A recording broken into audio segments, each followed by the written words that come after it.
Jai Gurudev. Swagatam. Welcome to all.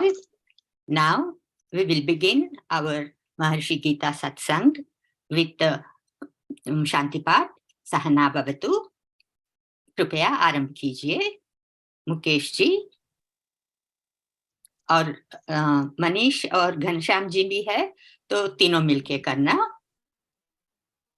एक audio mic पे रखना, दूसरे ऑडियो बंद रखना.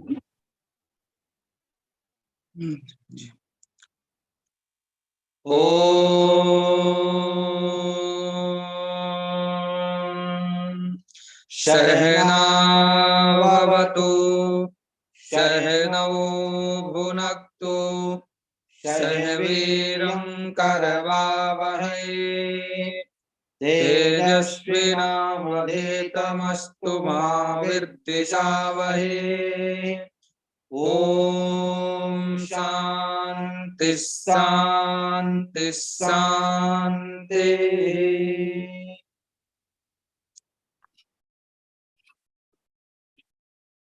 Jai Gurudev.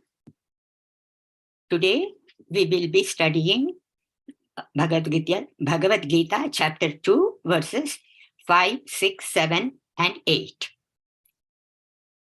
We will begin with a recap, but before we do that, I would like to request whoever it is I assigned recite the last two shlokas of last session, that is 3 and 4, please. Jai Gurudev. Klaibhyam masmagamah padha naitat tvayupapadyate kshudram hridaya daurbalyam tyaktvottishta parantapa. Partha, yield not to unmanliness. It is unworthy of you.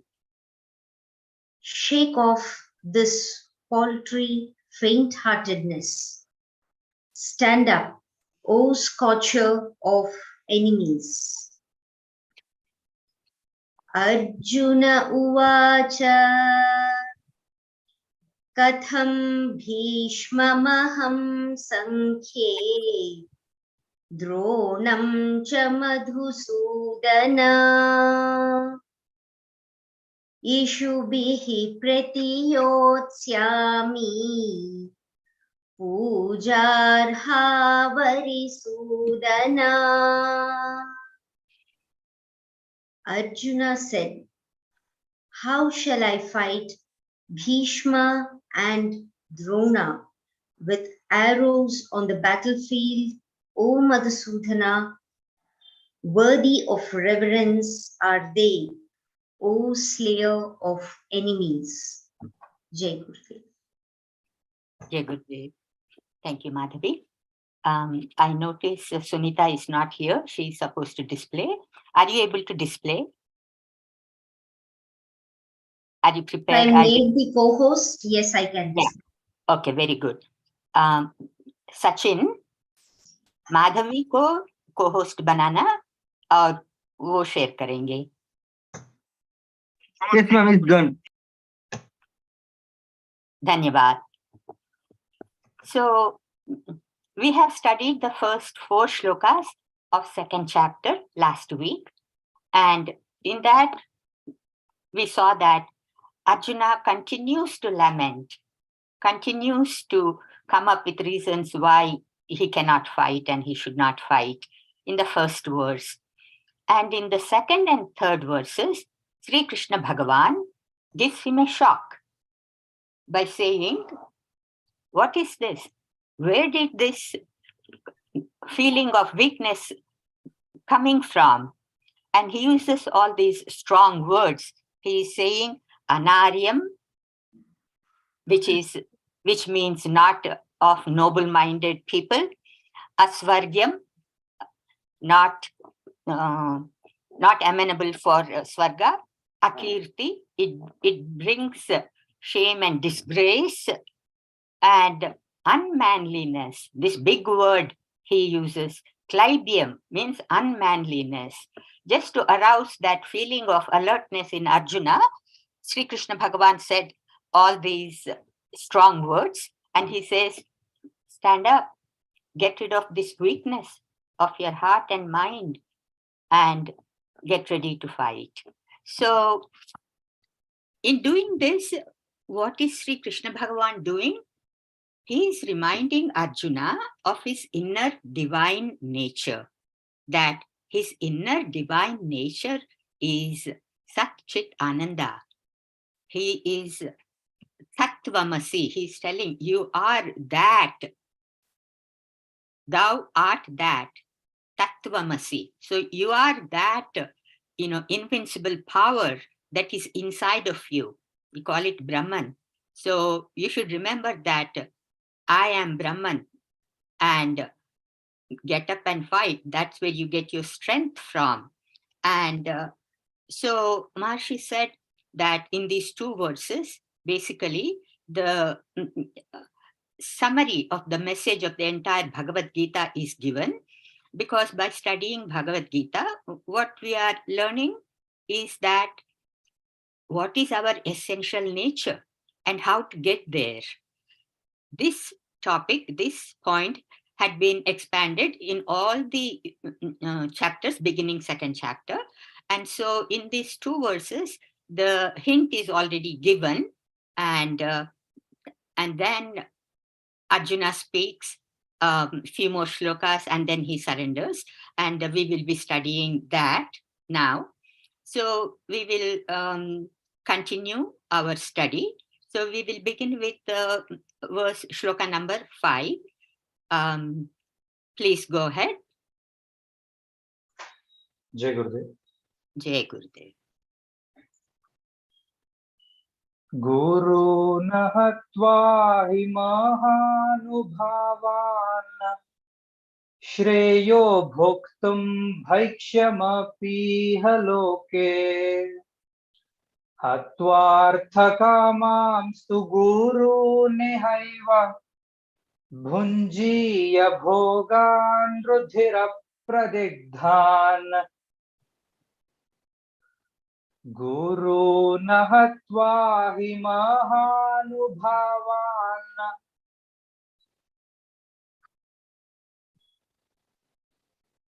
shreyo bhoktum bhaikshyamapi haloke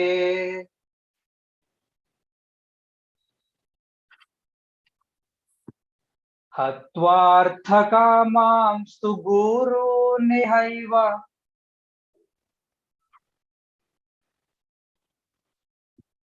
bhunjiya bhogan rudhira pradigdhan.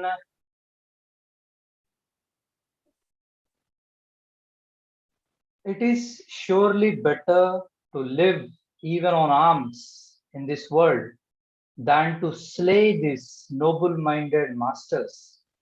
For though they are desirous of gain, having killed them, I should enjoy only blood-stained pleasures in this world.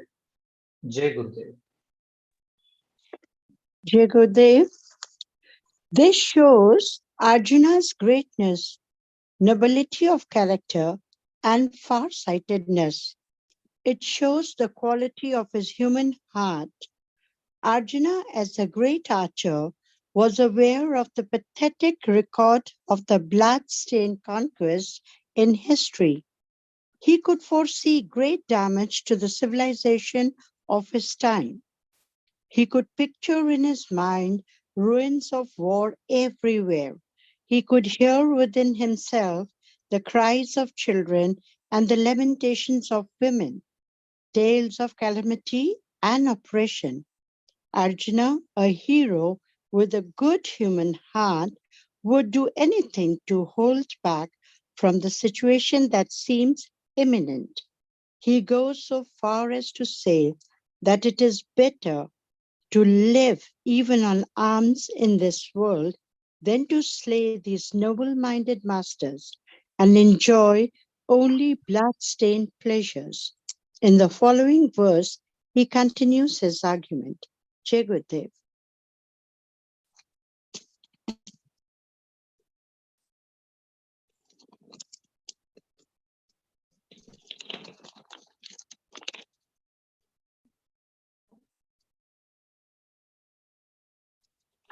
Can we have the scientific research?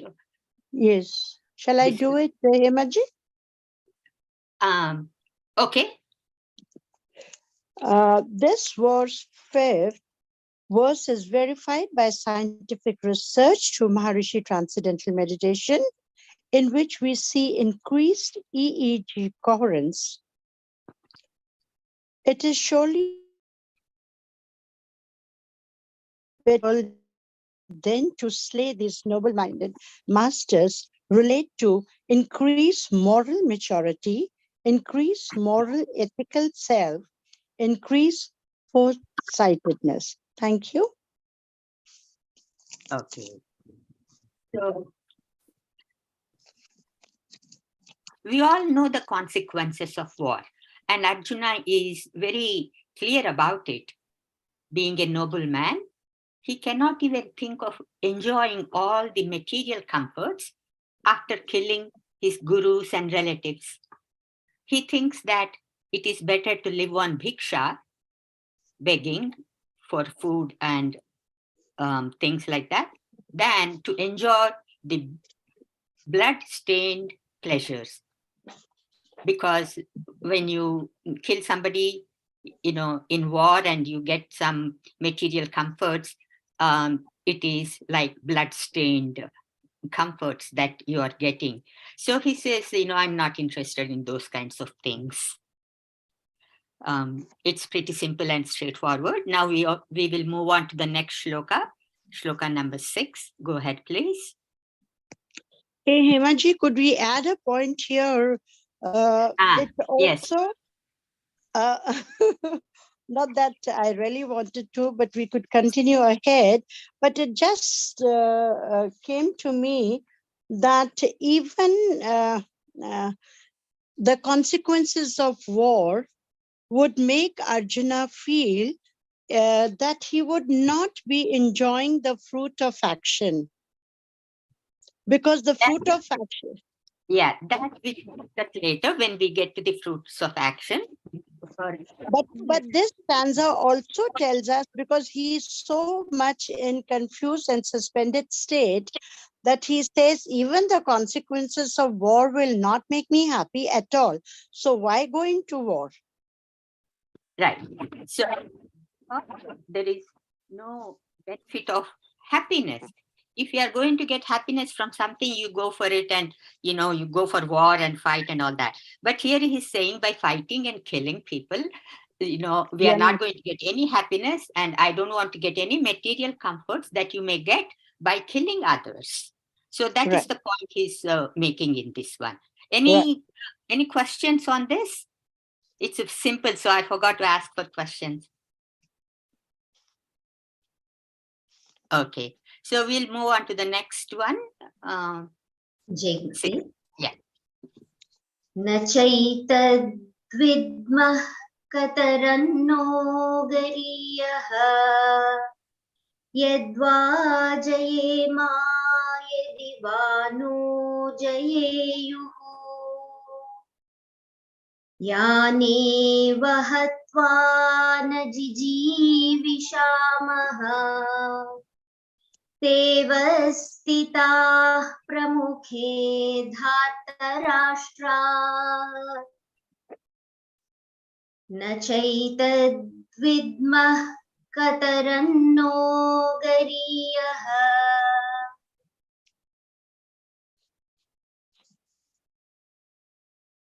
yadva jayema yadivanu jayeyuhu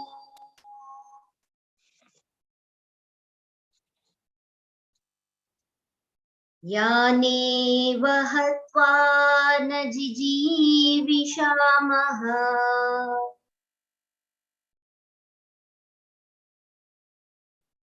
तेव स्थिताः प्रमुखे धार्तराष्ट्राः.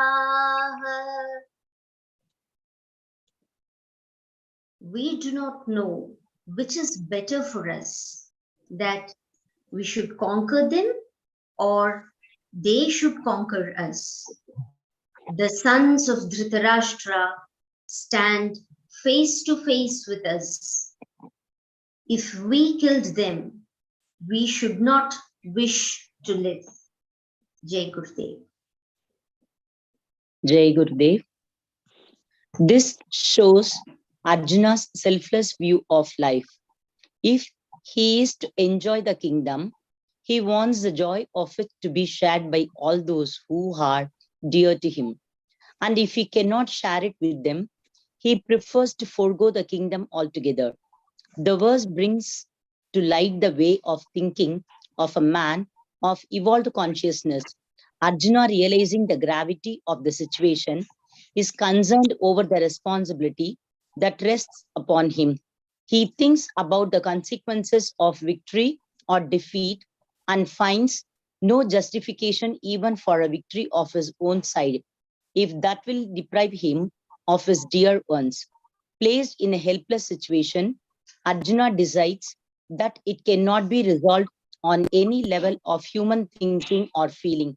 He therefore looks to the Bhagwan Sri Krishna for divine guidance.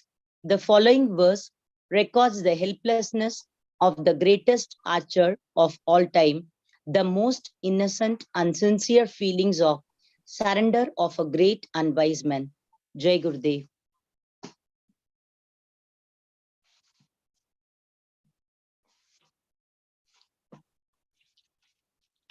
Scientific So, research. yeah, go ahead. Scientific research. So Go ahead. this world, there is a holistic improvement in intellectual performance. We do not know which is better for us. If we kill them, we should not wish to live. This relates to increase intelligence, growth rate, increase altruism, greater concern for welfare of others. Jai Gurudev. Jai Gurudev. There's also one more point I noticed in this scientific study, that in the transcendental meditation practitioners, there is significant improvement in 5 areas of intellectual functioning: creativity, field independence, practical intelligence. They call it presence of mind also sometimes. Then mental efficiency and fluid intelligence.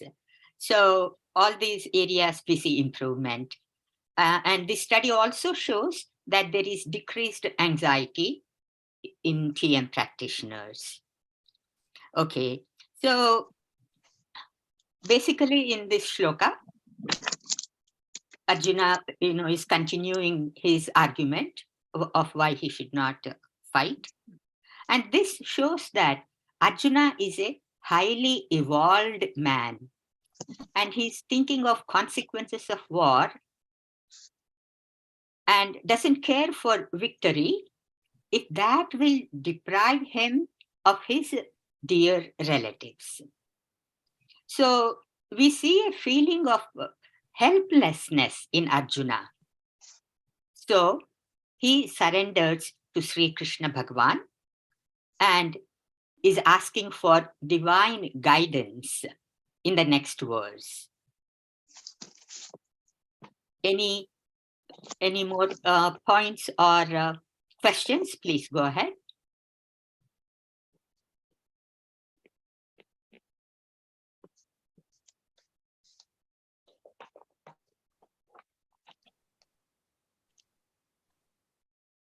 Okay, so looks like there are no questions or comments. So we'll move on to the next shloka 7. Please go ahead. Jai Gurudev. कार्पण्यदोषोपहतः स्वभावः पृच्छामि त्वां धर्मसम्मूढचेताः यच्छ्रेयस्यान्निश्चितं ब्रूहि तन्मे शिष्यस्तेऽहं शाधि मां त्वां प्रपन्नम् कार्पण्यदोषोपहतः स्वभावः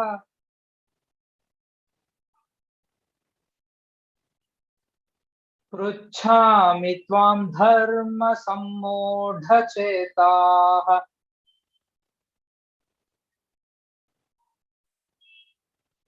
यच्छ्रेयस्यान्निश्चितं ब्रूहि तन्मे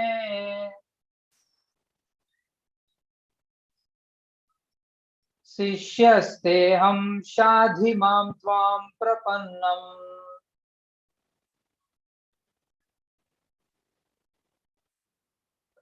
My nature smitten with the taint of weakness, confused in mind about dharma, I pray thee, tell me decisively what is good for me. I am thy disciple. Teach me, for I have taken refuge in thee. Jai Gurudev. Arjuna has persisted in his attitude, and when he has gone as far as he possibly can in that direction, he suddenly feels unable to think anymore. He stops, his intellect rebounds, and he falls at the feet of Sri Krishna Bhagwan. It generally happens that as long as a man feels that he can think and do for himself, he sees no need to listen to others. When he is at his wit's end, he looks for refuge. If he finds a refuge, he approaches it in all humility and puts his trust in it. When he has surrendered himself completely, it takes full care of him. This is the impartial divine nature. I am to them as they are to me. Tell me decisively reveals Arjuna's character. He is a practical man who does not want to remain on the level of idealistic talk. He asks for a clear line of action which he can follow without doubt and which will prove to be right for him, his aim being the good of all. If a man has dedicated his life to the service of others and is conscientious about the responsibilities, he has all the greater need to be right in the course of action he adopts. This situation does not in any way reflect on Arjuna's character. It is the integrity of his inner life that makes him see weakness in himself. His greatness is revealed when he says, confused in mind about dharma. On one side, he has his family dharma, duty of a householder, impelling him to protect and love his kinsmen, and on the other, his caste dharma, duty of a kshatriya, protector of society, demanding that he kill the aggressors. He is not able to decide for himself which dharma to follow and looks upon this as his weakness. In reality, it is the circumstances that are responsible. No man of heart and mind would consider it to be Arjuna's weakness, but he calls it his weakness. His greatness of character makes him too humble in analyzing his condition before Sri Krishna Bhagwan. When Arjuna surrenders himself to gain wisdom as a disciple, Sri Krishna Bhagwan accepts him. And from this point, that Sri Krishna Bhagwan's teaching commences. This is really the beginning of the Bhagavad Gita. It is an established natural law that action and reaction are equal to one another. In order that the reaction may take place, the action has to first to begin. In the same way, in order that the teaching may begin, the pupil has first to approach the teacher. When he has done this, he is considered serious, and the teacher feels a responsibility to teach him. As long as Arjuna was talking to Shri Krishna Bhagwan on a friendly basis, Krishna Bhagwan answered in the same manner. But when Arjuna became serious and said, I submit myself to you as a disciple, show me the way, guide me to the light, for I am unable to see for myself. When Arjuna became quiet and turned completely to Shri Krishna Bhagwan, then Shri Krishna Bhagwan took him seriously and began to enlighten him with the practical wisdom of life. When a patient will not keep still, the surgeon cannot start the operation. Only when the patient submits himself to the surgeon to do as he wishes does he feel free to operate. This is great secret of success. When guidance is sought from another in any walk of life, and the wisdom of peace and happiness in life, the wisdom of success in the world and freedom from the bondage is the great secret of life. It is Brahma Vidya, the knowledge of the ultimate. Naturally, it can be imparted only to those who are at least willing to receive it. Their willingness is judged from their readiness to receive, and this in turn by their one pointed attention in faithful devotion to the Master. Faith makes the student a good assimilator of knowledge. Devotion sets him free from resistance and at the same time influences the heart of the Master. Whence the spring of wisdom pours forth. Devotion on the part of disciple creates affection in the heart of the Master.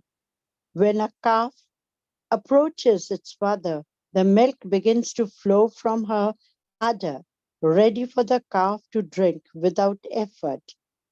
To flow, such is the glory of devotion and faith in a disciple. He surrenders at the feet of the Master and cuts short the long path of evolution. The result of Arjuna's sincere surrender to Krishna Bhagwan was seen without delay by his teachings, both theoretical and practical. He helped Arjuna to free himself from a state of suspension at the end of a short discourse on the battlefield. Arjuna had become a yogi, a bhakta, and a jnani. He had become established in the fullness of resolute intellect, in great skill in action, and in the eternal freedom of existence. To reach that state, Arjuna had only to surrender at the feet of Sri Krishna Bhagwan. Surrender does not mean blind passivity. Throughout the Bhagavad Gita, Arjuna continues to ask questions, for the student gains complete freedom to ask anything once he has impressed the master with his sincerity. In a relationship of this quality between the teacher and the taught, the task of both becomes easy and free from resistance. Wisdom flows spontaneously from one to the other. Having surrendered himself, Arjuna in the next verse shows clearly the present state of his mind. The path of surrender does not allow any reservations. Check with it. And the scientific research, Hemaji, you will go through or I'll go? No, Sharma ji will do. He will Okay. do the scientific research first and then he will comment on the shloka. Jai Gurudev, Dr. Jai Sharma ji, please Jai go Gurudev. ahead. Actually, I would like to do scientific research after I comment on this Oh, shloka sure. because it is so much connected. The scientific research is connected Okay. with the idea what Maharishi has given. So first we would like to that because there are actually it is so nice. There are so many points in this which we have to discuss because the first of all it was the situation in which Arjun was not able to think what to do, and that was because of the conflict in his the value of the heart and the value of the mind or the duty. So there was the conflict. And because of that conflicts, it was not his nature to go away from the war or not to fight. So he says that I am my conscience, we can say, my feeling is tainted. It is not my nature, but it is tainted because I feel that there will be so many, my heart will be affected and there will be so many calamities of the war. So that is why he wants to ask Lord Krishna, Bhagwan Krishna. And then Bhagwan Krishna also, Maharishi Ji has mentioned that what happens is that till the person who wants to gain the knowledge, if he does not surrender, then the knowledge does not come free or smoothly. So Arjun is looking for a refuge, and he finds that Bhagwan Krishna is the person who can really answer his query. We can say, we can satisfy, or which can show the right path. So he take refuge in Bhagwan Krishna. And this thing I remember, actually there are many instances. I don't know how detailed we can go, but in Ramcharitmanas also, it says, Jo nar hoy charachar drohi. If someone is really a bad person and somehow he surrenders to me, Jo nar hoy charachar drohi, ave sabhay saran tak mohi. If he is surrendering to me, then I will make him a saintly person. So that is what, because when we take refuge, and similarly we see from Maharishi. Maharishi talks of Gurudev and how Maharishi got the knowledge from Gurudev, and also even our Shankaracharya, Trotkachar Parampara. It says that he was not Trotkachar was not an intellectual person that much. He was having devotion to the master. So devotion to the master, the feeling level becomes more. Here it also says that Lord, when we surrender, the nature is such, or we can say Bhagwan is such, that once we open the heart to the nature gives us as much as we open to it. So taking refuge is a very great point in this, and that is what Arjun has surrendered. And then he is also asking that he knows that Bhagwan Krishna only can suggest what will be the right direction. Because when we are thinking and the solution is not there, we have to surrender, and then we say that the right decision will be the decision of the nature. Again, I will say transcendental meditation is a technique in which the individual ego is being surrendered to the universal ego. Individual is actually taking refuge in transcendence. So that is what here we say, that we are taking refuge. And then it is already, so many points are there about the family, the heart value and the mind value.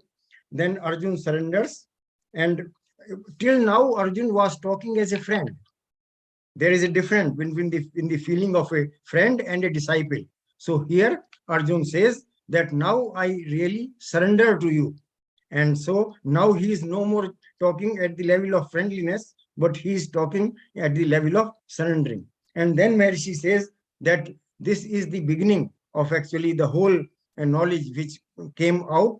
Has the very nice example he has given of the mother cow, that the milk is flooding. So similarly, if the heart of the disciple is open to the master, then the master also brings more knowledge. I always am actually looking that if we have more questions, the seeker is there, then we can talk more about it. But otherwise, we will just say those points which have come. So depending how much urge is there to gain the knowledge, that will, and then this is Brahma Vidya.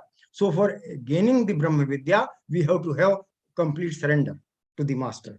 So that is the thing. And then faith and devotion we have already discussed.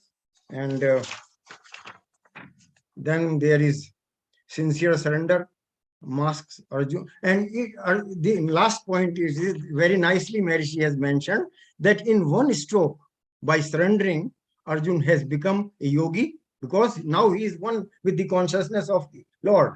So one becomes yogi, one becomes bhakt because he has devotion, and then one becomes jnani also, because then whole knowledge is there. So the whole, we can say, the key to this this shloka is that by surrendering to the master, we gain the complete knowledge.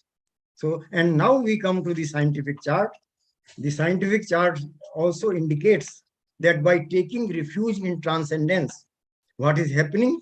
This taint of weakness, confused in mind about dharma, and um, the disciple reaching, uh, this disciple teach me, for I have taken refuge in thee. So the Arjun is taking refuge. So here, as I mentioned, in transcendental meditation, the individual is taking refuge in transcendence, and thereby his thinking becomes orderly.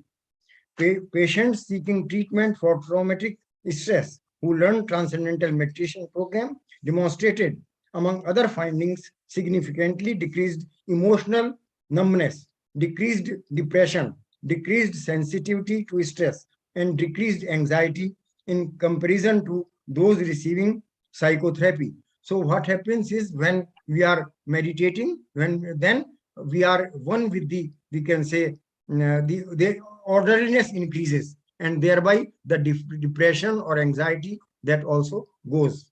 So that is, there may be so many points still, because it is difficult to cover all the points, and there are so many points, but still, in case there is some question, then we can discuss. Sharma ji, please go ahead and tell all the points, whether anybody asks or not, because there are so many beautiful points here. I would like you to go ahead, but we'll see if there are any questions first. Please go ahead and ask anybody in our Zoom group or on ramrajtv. If there are any questions, please ask. Otherwise, Sharma ji will continue. We would like to hear all the knowledge, Sharma ji. It is so beautiful, whatever you just said already, but we would like to expand on that. As I said, Hema ji, yes. Here what Sharma ji is speaking, I can relate this to Sharma ji himself, because for years we have been interacting together in national office, and Sharma ji is the true incarnation for us. Sometimes he's with us on that friendship level, and sometimes we look forward to him for all the knowledge. And we've been very, very great seekers. I'm sure Sharma ji knows we wanted to extract everything that he knows about Maharishi. And when he was explaining this verse, it was reminding me of our great association at National Office. Thank you, Sharma ji, for the great knowledge you always gave us. It is all Maharishi's knowledge, and we always enjoy whatever we can do for this knowledge. And the only thing I can add to it is, we say bhavo hi vidyate deva, means the feeling actually is much more than intellectual understanding or thinking. And what Maharishi Ji has done in the practice of transcendental meditation, all the TM teachers, they know that we give the introductory lecture and preparatory lecture, but then the person is coming to learn meditation, and then he is ready to learn. So first of all, one has to have a devotion and faith in the technique and in the teaching, then the knowledge is received. There is no resistance once the heart is open. So the value of heart is more. When we say surrender, even though one very nice point Maharishi has mentioned, it was not a passive surrender. It is an active surrender. Means the Arjun is still going on to ask questions, even though he has surrendered. But still, he is ready to do whatever Bhagwan Krishna is suggesting. So surrender is there complete, but still always question can be, because one has to open the heart. So the confusion has to be given, told to the master, so that he can clear the doubts. So this is just in brief, I will say, but in case someone wants to add some points. Yeah, I would like to add one point, 2-3 points I would like to add. The first one is, you covered scientific research very nicely. And I just want to reinforce that in America, there have been many initiations for veterans. In the past, there had been wars, and some American soldiers unfortunately had to fight. And then when they got hurt, the injured, the survivors of the war, they had immense stress. I mean, the stress level was unimaginably high. So many people learned transcendental meditation, and so many people have such excellent results of rest and relaxation, peace of mind, and increase in happiness, that there are many studies indicating the benefit of transcendental meditation in the war veterans. They call it, in psychiatry, they call it post-traumatic stress disorder. When you are exposed to severe stress, after that, the stress that is called, it becomes like a mental illness. It is incapacitating for some people, and they cannot function. They are severely depressed, some become suicidal, and they are unable to function. So in all these kinds of situations, the scientific research had shown that the benefits of transcendental meditation are excellent. So that's one point. Madhavi or Sunita, you can take off the scientific research part, please. I'm done with that. And the next point I would like to say is that, Sharmaji, your point about Ramcharitmanas, I liked it so much that, when you go and ask, Bhagwan gives it to you. And do you want to say some more about it, please? Yes, it just says, Jo nar hoy charachar drohi, means if someone is really not good to the society, he is against the society and every good thing. Jo nar hoy charachar drohi, ave sabhay saran tat moi. If someone takes refuge in me, then instantly I will make him a saint. So that is what transcendental meditation is. And we are just taking refuge in transcendence.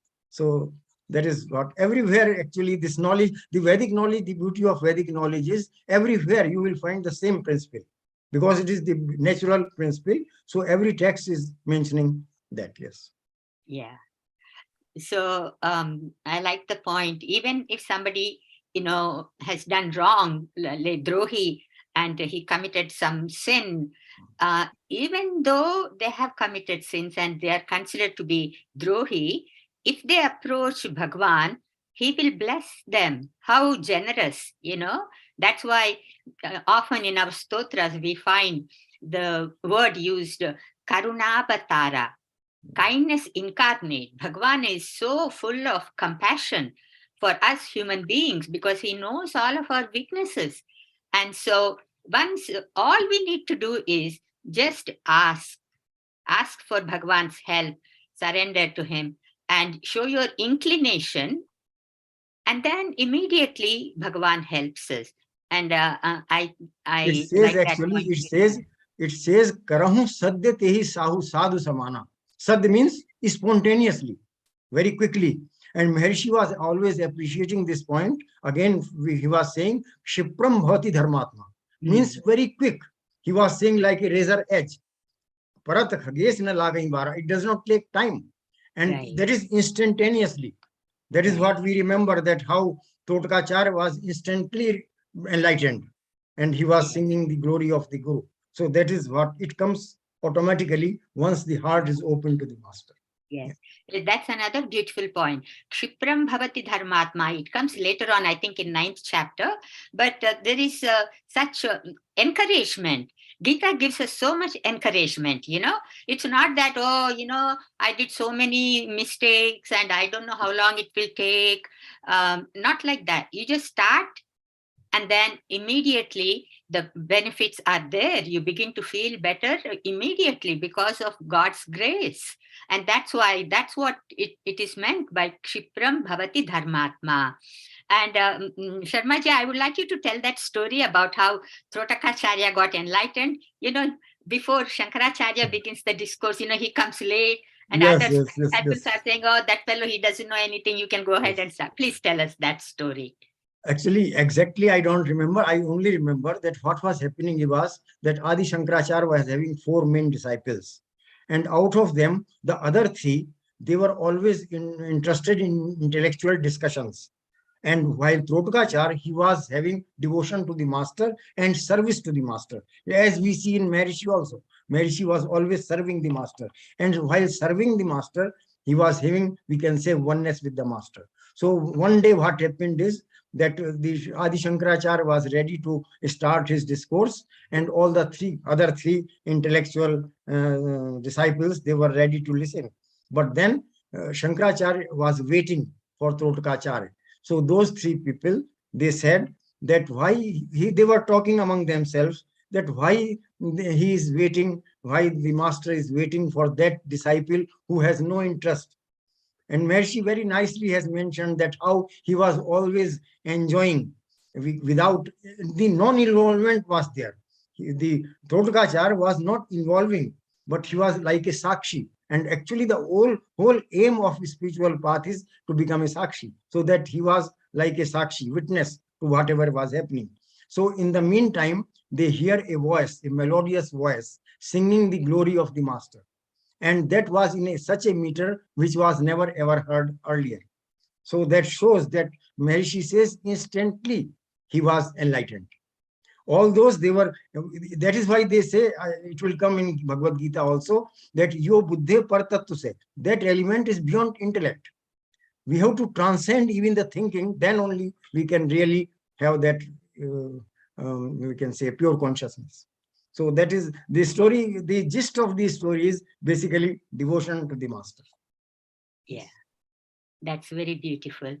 And so I will tell a small joke and then we will move on to the next one. Are there any questions before I go on? Please go ahead. Any questions? Basically, in this group, it seems everyone is enlightened, so there are no questions. Right, you're right about that. Yeah. So Sharma ji had mentioned that with this discourse, Maharishi said in the commentary of the verse 7, he said, at the end of this, Arjuna became a yogi, a jnani, and a bhakta.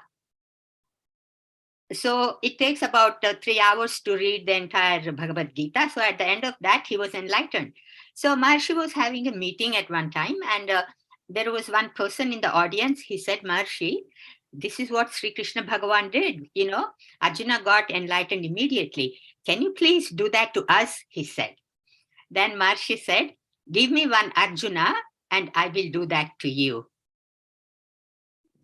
So I like that very much. Yes, actually, Yes. there are many instances with Maharishi. Once in Maharishi Nagar, there were about 3,000, many foreign guests were there. 3,000 people were there. And someone asked Maharishi that, Maharishi Ji, when we'll get the cosmic consciousness, when we will be in cosmic consciousness. And you know what Maharishi said? Maharishi said, everyone in this hall is in cosmic consciousness. Wow. because in the vicinity of an enlightened person at that moment, everyone obviously is in cosmic consciousness. Yes. That's very clear indication how, you know, with Maharishi's blessings, he gave us the knowledge, he gave his attention and everything, how we all are going to be in cosmic consciousness in this life, you know, not next life. I think it's going to happen in this life. All we need to do is follow Maharishi's instruction.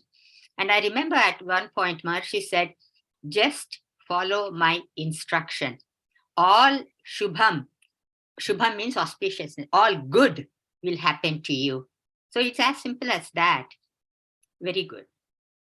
So I'm done with my comments. Any questions or comments? Otherwise, we will move on.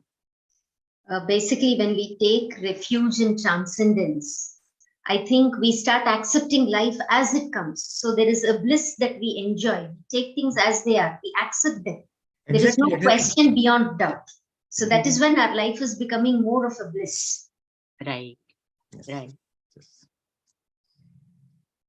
Okay. Very good. So we will move on to the next shloka. Go ahead, please, Samskrita.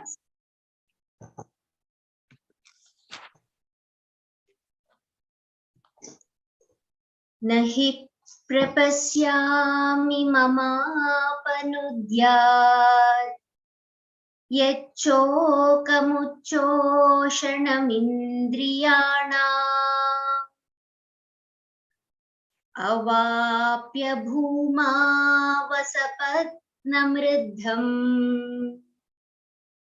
राज्यं सुराणामपि चाधिपत्यम् न हि प्रपश्यामि ममापनुद्यात्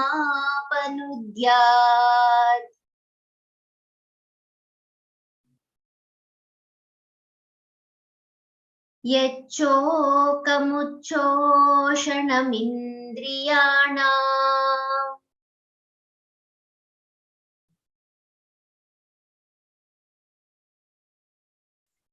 अवाप्य भूमा वसपत्नमृद्धम्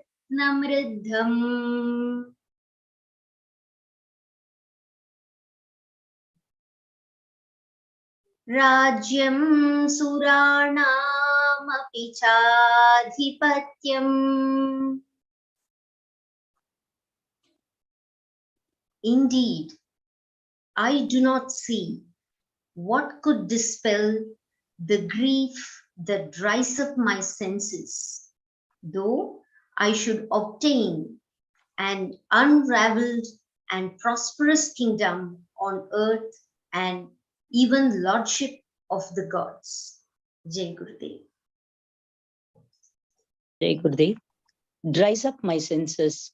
By reason of Arjuna's state of suspension, the coordination between the mind and the senses is lost. A plant becomes dry because it has received no nourishment from the root, and there is no way of giving it nourishment from outside. Without coordination, the mind, the senses have no chance of remaining alert and cannot enjoy even the greatest pleasures on earth. If the surrender described in the previous verse had been complete, Arjuna should have been silent about his grief from that moment. But he expresses it even after declaring that he has surrendered. This shows that even the sense of surrender cannot immediately free him. It can happen that even the ocean fails to subdue a volcanic eruption. Nothing in the outer world can dispel the grief in Arjuna's mind, for he is overtaken by a suspension so profound that it renders him incapable of action. Study of this verse brings out a fundamental principle of spiritual life.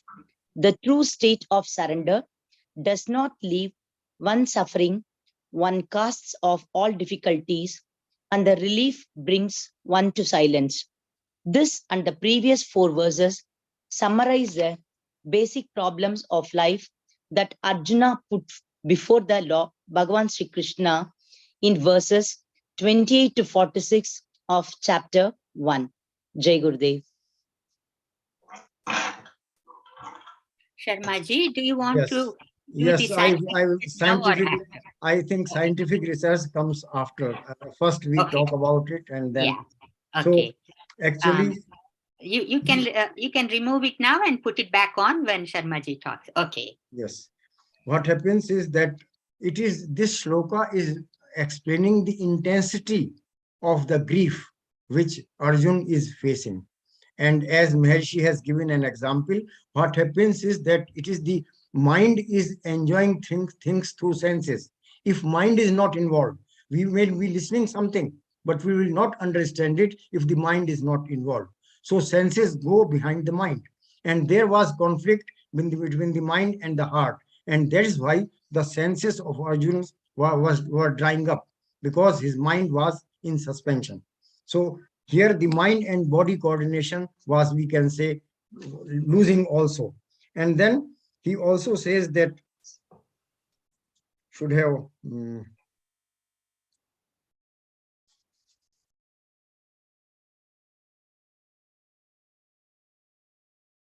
he was saying this sense of surrender Even though the sense of surrender was complete, but still the intensity, Maharishi has given the example of a volcano, that in the ocean, if the volcano is erupting, then it cannot subdue, the ocean cannot really completely wash off the volcanic eruption. So similarly here, the intensity of the grief was so much, and that is why he was coming out and saying it, explaining it again.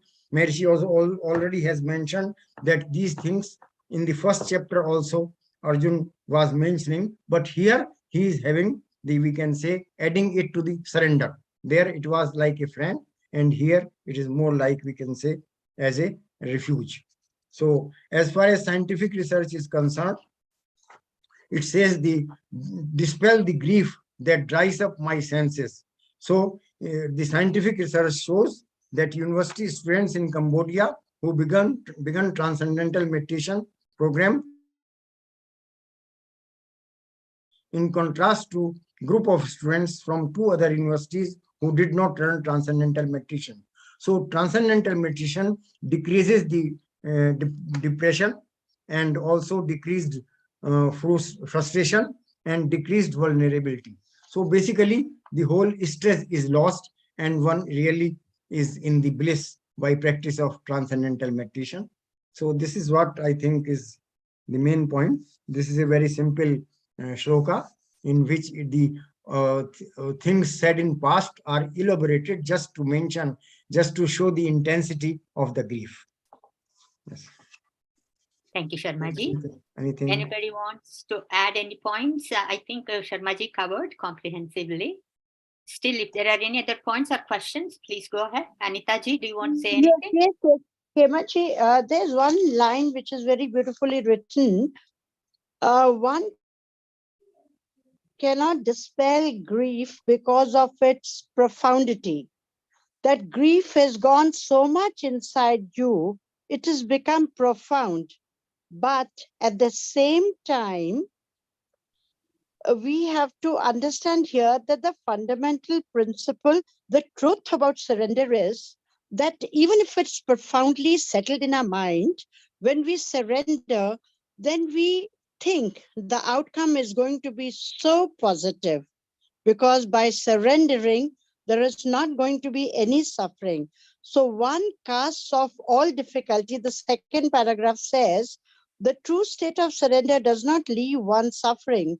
One cast off difficulties and relief brings one into silence.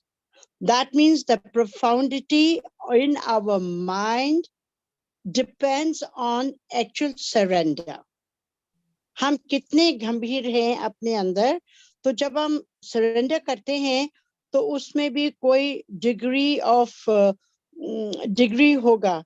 अगर बहुत ज्यादा हमारे अंदर establish हो जाएगी grief, तो surrender करना थोड़ा टाइम लेगा, मुश्किल होगा. It says Anandmayo Abhyasat. Right. Means by regular practice only the bliss becomes, we can say, established. Yeah. Right. Yeah. Maharishi said, with practice, bliss becomes blissful. This is Right. one of the, this is one of the Brahma Sutras, and the Maharishi's commentary on that is very beautiful. Thank you, Anita ji, for bringing up that point. Sharma ji, please go ahead. You want to Yes, say something? I was just adding this point that Maharishi says that once we surrender, then there should be no grief. But because it just shows the intensity of the grief, that it was, even though Arjun has surrendered, but still he is erupting. Like what happens is, Maharishi gives an example of a threshold. Once the threshold has passed, then like you are boiling the milk, and just as the threshold is there, then it just bubbles up. So still, after surrendering itself, even after surrendering, he is erupting and showing the intensity of the grief. Right. Yes. And the point I want to reinforce that Sharma ji said and Anita ji said is that no matter how bad the situation looks, when you surrender to Bhagwan and you begin the practice, then all will be well. That is a very big reassurance for anybody and everybody that, once we begin and show our inclination, all things will begin to get better immediately. So there is big hope. Okay. Any questions or comments? Madhavi, did you want to say something? This just reminded me of the beautiful word we coin as Sharanagati, taking refuge in transcendence. Yes, yes. You are right. Sharanagati is a very beautiful word in Sanskrita. Yes. Okay. So now we will do 10 minutes of meditation, and then we will have Bhagavad Gita Parayana. So let's sit comfortably and begin meditation. And Madhavi or Sunita or Sachin, can you please put a sign saying meditating, or if you don't have that, just put Maharishi picture, please, so that people will know.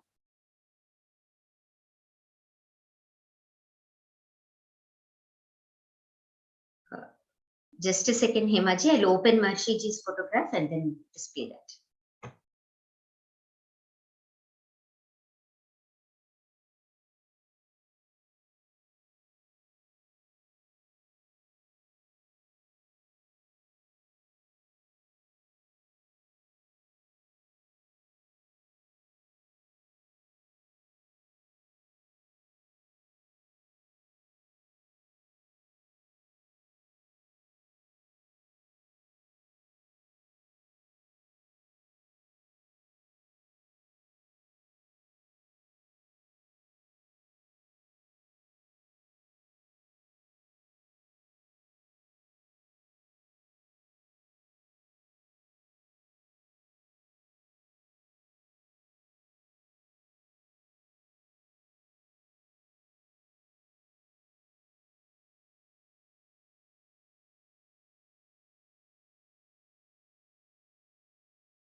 Jai Gurudev.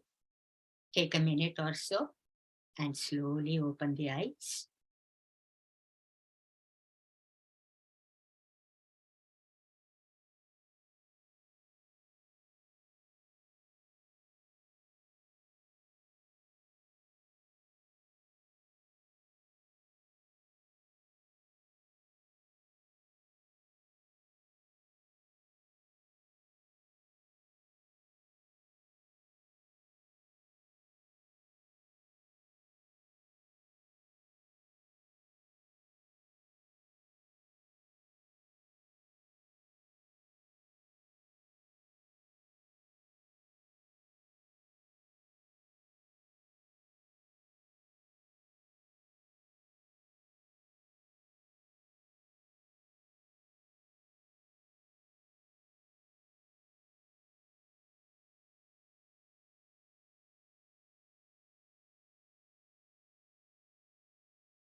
Slowly open the eyes.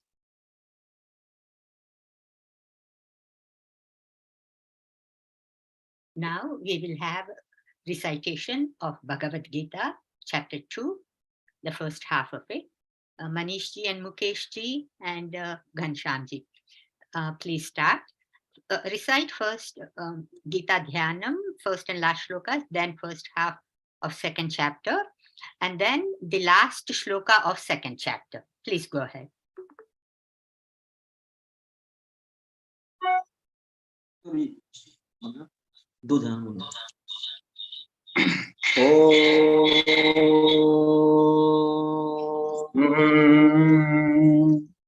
पार्थाया प्रतिबोधितां भगवता नारायणेन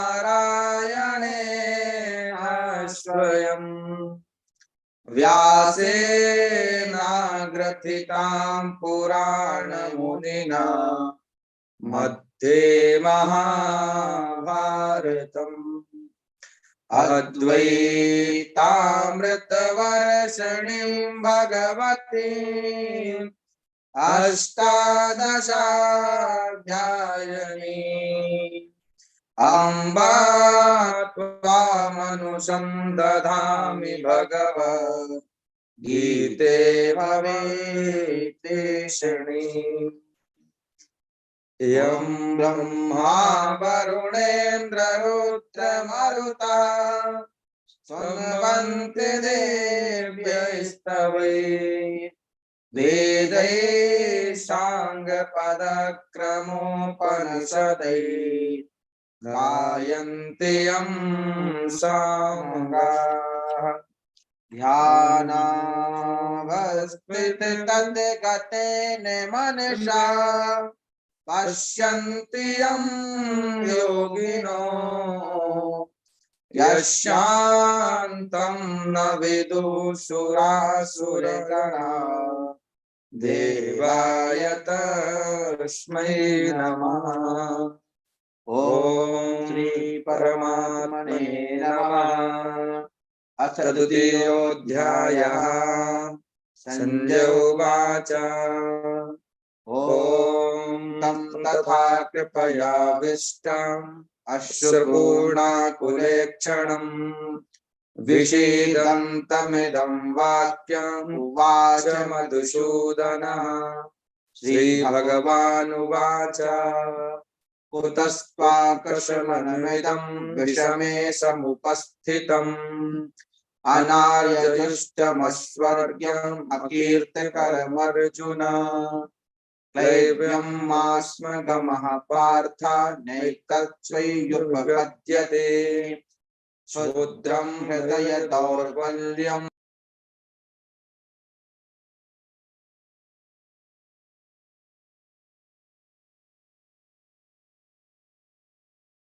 unmute please, आपका mute हो गया।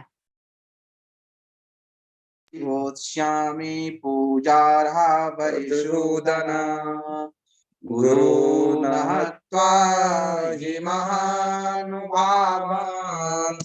श्रेयो भोक्तुं भैक्ष्यमपि लोके हत्वार्थकामास्तु गुरोर्नैव भुञ्जीय भोगान् रुधिरप्रदिग्धान् न चैतद्विद्मः कतरन्नो गरीयो यत्वा जयेम यदि वा नो जयेयुः यानेव हत्वा न जिजीविषामस्तेव स्थिता प्रमुखे धार्तराष्ट्राः कार्पण्यदोषोपहत स्वभावः रक्षामि त्वां धर्मसम्मूढचेताः यच्छ्रेयस्यान्निशितं ब्रूहि तन्मे यस्येऽहं साधिमां त्वां प्रपन्नम् न हि प्रपश्यामि ममानुपद्यात् यच्छोकमुच्छोषमिन्द्रियाणाम् अवाप्य भूमा वसपत्नवृद्धम्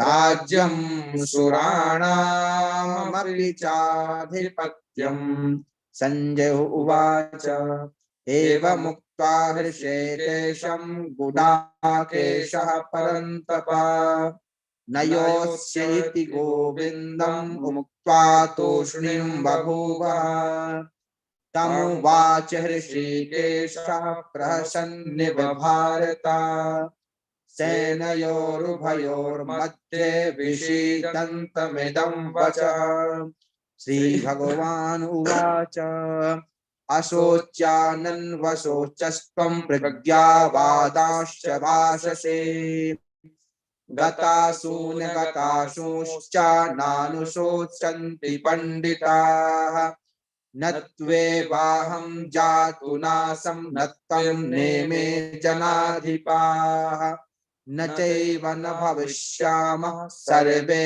वयमतः परम् देहिनोऽस्मिन् यथा देहे कौमारं यौवनं जरा तथा देहान्तरप्राप्तिर्धीरस्तत्र न मुह्यते मात्रा स्पर्शास्तु कौन्तेया शीतोष्ण सुख दुःखदा आगमापायुनो नित्यास्तांस्तितिक्षिष्व भारत यं हि न यं विद्यते ते पुरुषं पुरुषर्षभ शम दुःख सुखं धीरं सोमृतत्वाय कल्पते नासतो विद्यते भावो नाभावो विद्यते सतः उभयोरपि दृष्टोऽन्त्वस्पनयोस्तत्त्वदर्शिभिः अविनाशिति तद्विद्धि येन सर्वमिदं ततम्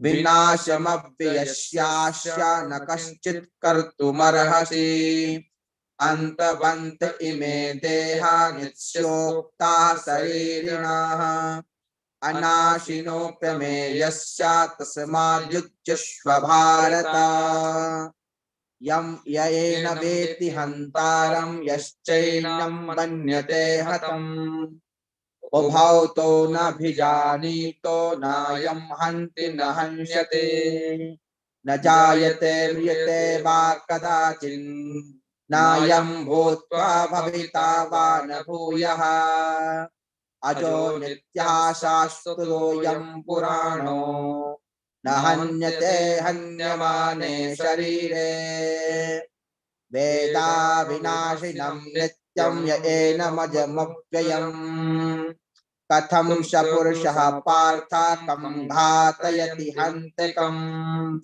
वाशांसि जीर्णानि यथा विहाय नवानि गृह्णाति नरोपराणि तथा शरीराणि विहाय जीर्णानि यन्यानि संयाति नवानि देहि नैनं छिन्दन्ति शस्त्राणि नैनं दहति पावकः न न चैक्लेदयन्त्यापो न शोषयति मारुतः अच्छेद्यो यमदाह्यो यं क्लेश्यो शोष्य एव च नित्यः सर्वगतः वचलोऽयं सनातनः अव्यक्तोऽयमचिन्तोऽयं विकार्योऽयममुच्यते तस्मादेवं विदत्वेनं ननो शोचितुमर्हसि अथ चैनं नित्यजातं नित्यमामन्यसे मृतम्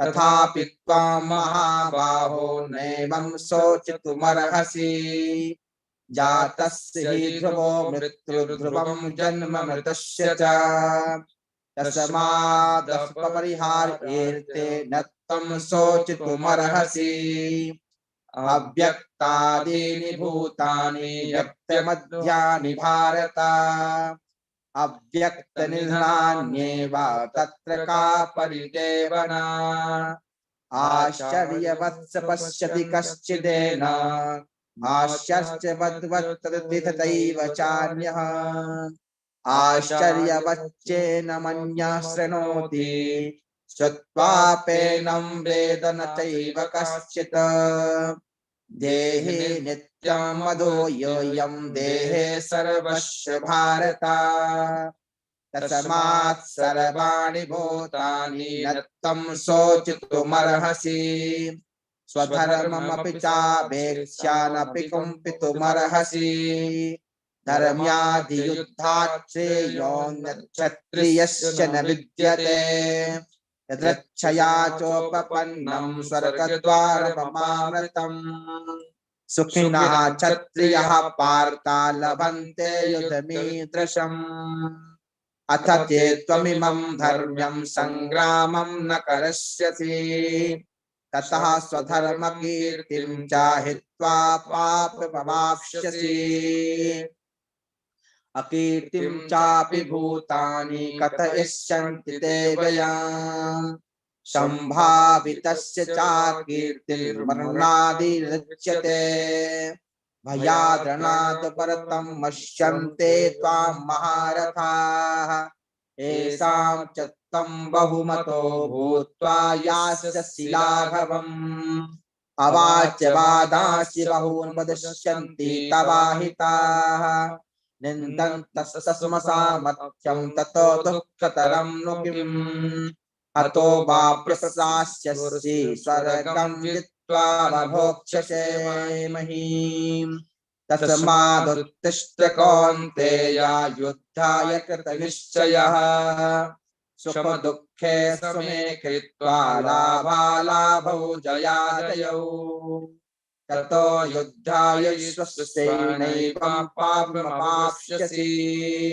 एषा ते विहिता सांख्ये बुद्धिर्योगे त्विमां शृणु बुद्ध्या युक्तो यया पार्थ कर्मबन्धं प्रहास्यसि नेहा विक्रमनाशोऽस्तु प्रत्यवायो न विद्यते स्वल्पमप्यस्य धर्मस्य त्रायते महतो भयात् व्यावसायात्मिका बुद्धिरेकेह कुरु नन्दन बहुशाखा ह्यनन्ताश्च बुद्धयो व्यवसायिनाम् यामिमां पुष्पितां वाचं प्रवदन्त विपश्चितः वेदवावर्ता पार्थ नारदस्तीति वादिनः कामात् कामान स्वर्गा पराजन्म कर्म फलाप्रदां क्रिया विशेष बहुलां भोगेश्वर्य गतिं प्रति भोगेश्वर्य प्रसक्तानां तथा प्रहत चेतसां व्यवसायात्मिका बुद्धि समाधौ न विधीयते त्रैगुण्य विषया वेदा निस्त्रैगुण्यो भवार्जुन निद्वन्द्वो नित्यसत्त्वस्थो निर्योगक्षेम आत्मवान् यावानर्थमुत्पाने सर्वथा संप्लुतोदके तावान् सर्वेषु वेदेषु ब्राह्मणस्य विजानतः कर्मण्येवाधिकारस्ते मा फलेषु कदाचन मा कर्म फल हेतुर्भूर्मा ते संगोऽस्तु कर्मणि योगस्थः कुरु कर्माणि संगं त्यक्त्वा धनञ्जय सिद्धयो समो भूत्वा समत्वं योग उच्यते दूरेण ह्यवरं कर्म बुद्धियोगात् धनञ्जयः बुद्धौ शरणमनविच्छा कृपणः फलहेतवः बुद्धिर्युक्तो जहातीह उभे सुकृते तस्माद् योगाय युज्यस्व योगः कर्मसु कौशलम् कर्मजं बुद्धियुक्ता हि फलं त्यक्त्वा मनीषिणः जन्म बन्धविमुक्ता पदं गच्छन्ति नामयम् यदा हे मोहे कलिनं बुद्धिर्व्यतितरिष्यति तदा गन्तासि निर्वेदं श्रोतव्यस्य श्रुतस्य च श्रुतिविप्रतिपन्ना ते यदा स्थास्यति निश्चला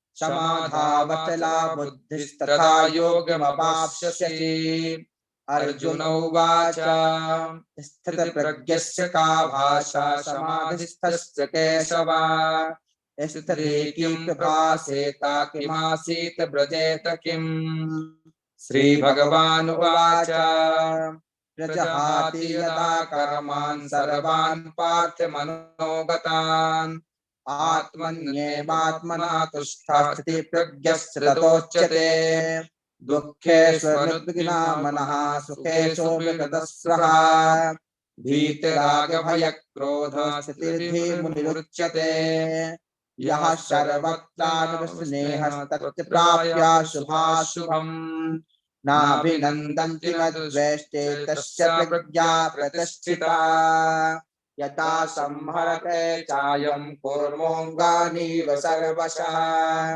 इन्द्रियाणीन्द्रियार्थेभ्यस्तस्य प्रज्ञा प्रतिष्ठिता विषया विनिवर्तन्ते विरारास्य देहिना रसवर्जं रसोऽप्यस्य परं दृष्ट्वा निवर्तते यततो ह्यपि कौन्तेय पुरुषस्य विपश्चितः इन्द्रियाणि प्रमाथीनि हरन्ति प्रसवं मनः तानि सर्वाणि संयम्य युक्त आसीत् मत्परः वशे यस्येन्द्रियाणि तस्य प्रज्ञा प्रतिष्ठिता ध्यायतो विषयान् पुंसा सङ्गस्तेषुपजायते संगात् संजायते कामः कामात् क्रोधोऽभिजायते क्रोधात् भवति सम्मोहः सम्मोहात् भ्रमः स्मृतिभ्रंशात् बुद्धिनाशो बुद्धिनाशात् प्रणश्यति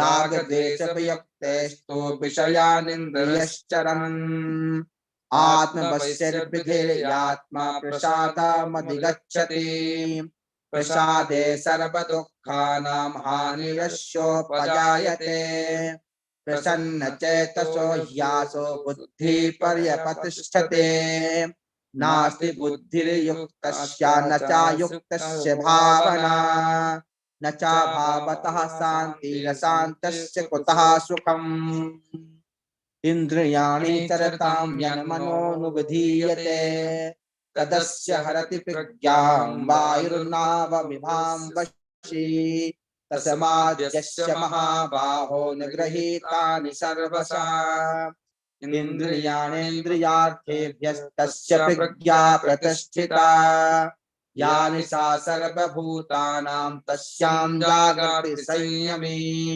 यस्यां जागृति भूतानि सा निशा पश्यतो मुने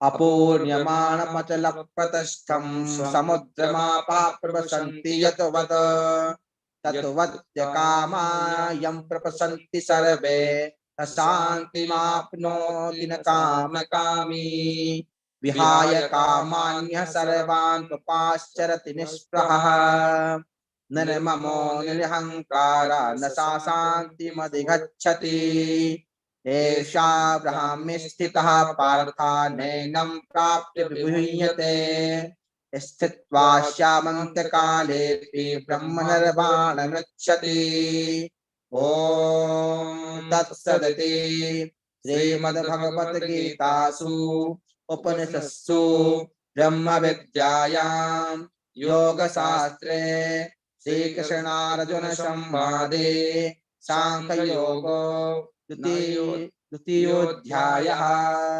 श्री परमात्मने नमः। ओम।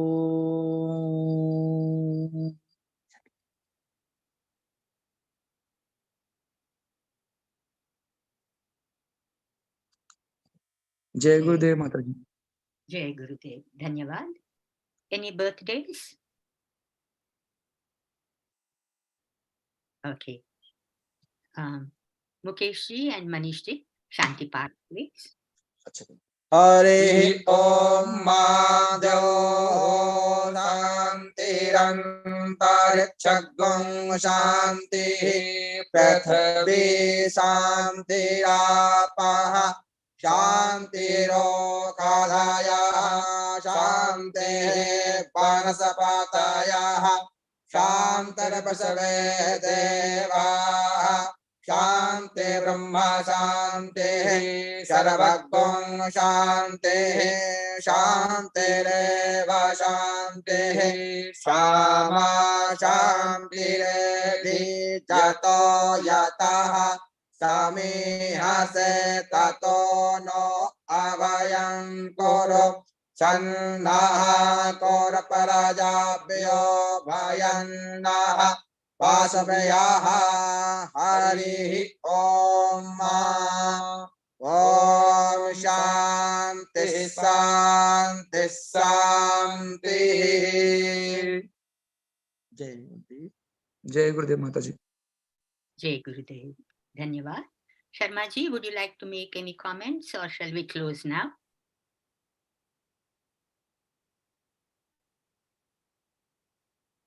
Looks like he left. Okay.